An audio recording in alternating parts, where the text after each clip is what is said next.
Secrets of the Temple, as the book was before you were born. The Secrets of the Temple. The Fed, as you know, is just a monopoly by the bankers. This is simply putting the foxes in charge of the henhouse. Personally, I'd be in favor of Congress just nationalizing the Fed and getting the bankers out of there. They're just stealing from the American people. Put it directly in the hands of Congress and let Congress decide, rather than this cabal of bankers deciding their own rates of profit at the expense of the American people. Since the Federal Reserve's creation in 1913, patriots have labored tirelessly to alert the American people to the true nature of the Federal Reserve. Throughout its 90-plus year history, most Americans falsely believed that the Federal Reserve was a government agency. But today, scientific opinion polls show that the vast majority of the public is aware of the fact that the Federal Reserve is a front company for an offshore private banking cartel that dominates not just the United States, but almost every other nation on Earth. It's never been written about in any book that I've found as to who gave these guys the authority or permission to be the international bankers for the world. Why would you even need international bankers? Why would any government agree to use them? Why would you need to use them? Why can't any country create its own money? It tells you there was already an existing superstructure, already in existence, maybe 200-300 years ago, to give these guys permission to somehow be the overlords of all money for all countries. Polls also reveal that 75% of Americans demand a public audit of the secretive organization. By the summer of 2009, Congressman Ron Paul's bill to audit the Fed had gained more than 280 sponsors in the House. But the private Fed's high-powered lobbyists were able to block a vote on the bill in the Senate. That only piqued the public's interest. I have another amendment. I have been informed that the majority plans to block consideration of this amendment, which is number 1367, regarding the transparency at the Federal Reserve. Madam President, I'd like to call up Amendment 1367. Without objection, the clerk will report. The Senator from South Carolina, Mr. DeMint, proposes amendment number 1367. Senator from Nebraska. I make a point of order against the DeMint amendment that it's legislation on appropriations. Madam President? The point of order is well taken. The amendment. I regret the objection. The amendment falls. The people began asking themselves, why couldn't there be an audit of the Federal Reserve? The Fed has never once been audited. In the whole period of time, in the almost 90-some-odd years that the Fed has been around, the most powerful agency and independent agency, it has never once been audited. This is an absolute crime against the freedoms of this country. Do you think it would cause problems for the Fed or for the economy if that legislation was to pass? My concern about the legislation is that if the GAO is auditing not only the operational aspects of our programs and the details of the programs, but is making judgments about our policy decisions, that would effectively be a takeover of monetary policy by the Congress.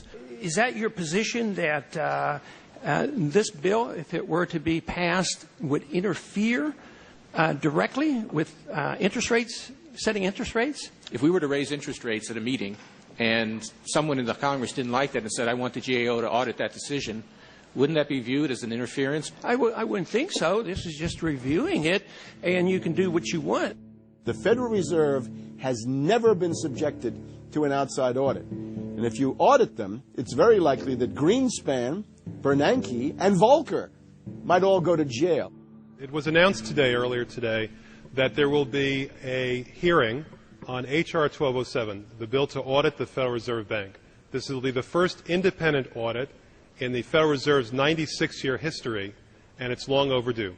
Months ago, I asked the Vice Chairman of the Federal Reserve who received the $1 trillion in funds that the Federal Reserve has handed out to domestic institutions. He said, I'm not going to tell you. And then more recently, the Chairman of the Federal Reserve, I asked him who receives the $500 billion, we're talking about $500 billion, that that the Federal Reserve handed over to foreign central banks. Who did they disseminate that money to? And he said, I don't know. $500 billion, and he doesn't know. It's long overdue. We need to audit the Federal Reserve, and I'm happy to say that we're going to have a hearing on that very soon. The only way, really, America can get out of the current mess is you've got to shut the Fed down completely, get rid of the Fed. You've got to put the money printing mechanism back under the roof of the federal government instead of outsourcing it to the Fed. Why were the bank's front men, Alan Greenspan and Ben Bernanke, all over the news saying that they were above the law? What is the proper relationship, what should be the proper relationship between a chairman of the Fed and a president of the United States? There is no other agency of government which can overrule actions that we take. What the relationships are don't frankly matter. A grassroots movement demanding that the private Federal Reserve be nationalized exploded in size across the country. The momentum had shifted. Now the arrogant central bankers were the ones running scared. They had planned to use their stage crisis to bring in an all-powerful central bank of the world. Immediately, every country goes into action at the same time.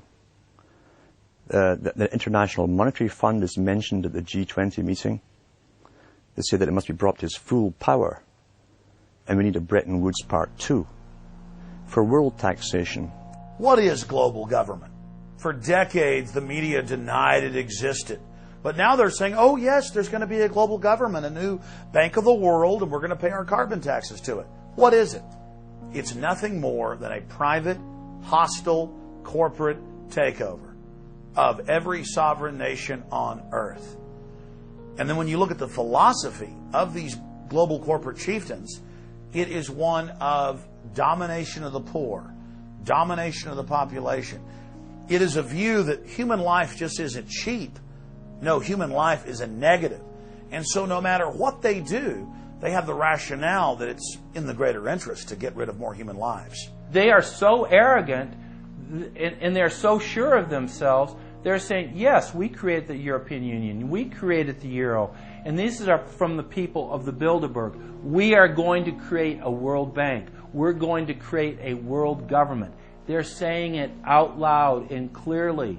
Suddenly, across the planet, their regional front banks had been identified by sovereign populations as the illegitimate shadow governments that they are.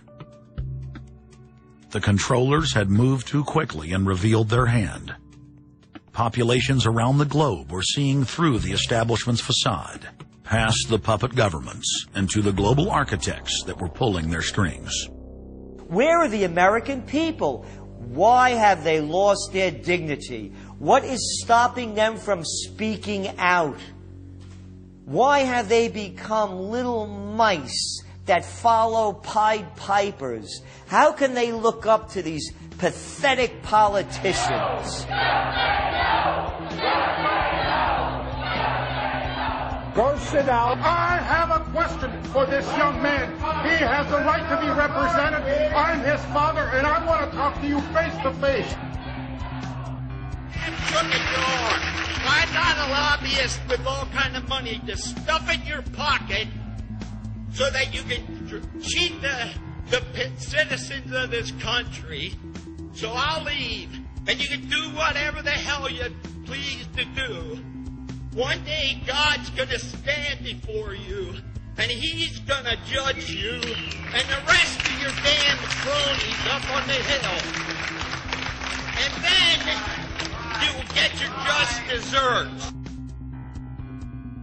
As the public begins to awaken to the fact that Barack Obama has cold-bloodedly betrayed the pledges he made to the American people, the establishment media and Democratic leaders have invoked the tactic of divide and conquer. I think they're astroturf. You be the judge of carrying swastikas and symbols like that to a town meeting on health care. An overwhelming portion of the intensely demonstrated animosity toward President Barack Obama is based on the fact that he is a black man. Desperate to ram their agenda through, They have played the race and class cards. You start to wonder whether, in fact, the word socialist is becoming a code word, whether or not socialist is becoming the new N-word.